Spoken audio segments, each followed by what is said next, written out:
Oui, Elon Musk n'est plus le conseiller de Donald Trump chargé de chasser les dépenses inutiles du gouvernement. Il a en effet quitté la direction du Dodge et pour deux raisons. Tout d'abord, il y avait une date butoir, c'est aujourd'hui. S'il restait, il fallait qu'il respecte des règles de transparence et de contrôle imposées par le Congrès américain. C'est la loi. Et puis aussi, vous venez d'en parler, ces entreprises commencent à accumuler de sérieux problèmes. Les ventes de ces voitures électriques Tesla reculent fortement depuis qu'il travaille pour Donald Trump.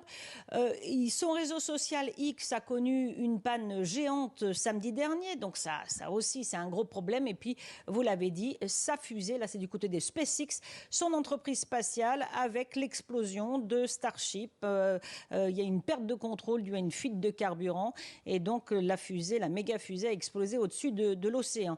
Donc tout ça, ça fait dire à Elon Musk qu'il est temps de revenir aux affaires 7 jours sur 7, 24 heures sur 24, c'est ce qu'il a écrit sur X. Il estime d'ailleurs en avoir assez fait pour le gouvernement. Et qu'il est temps pour nous, en quelques mots, Elisabeth, de dresser son bilan. Quel est-il ? Il y a eu beaucoup d'annonces, mais en réalité, sur le milliard de dollars d'économies visées dans le budget de l'État, eh bien, Elon Musk n'a réussi à économiser que 170 milliards. Ça paraît beaucoup, mais ce n'est qu'un dixième du déficit public américain.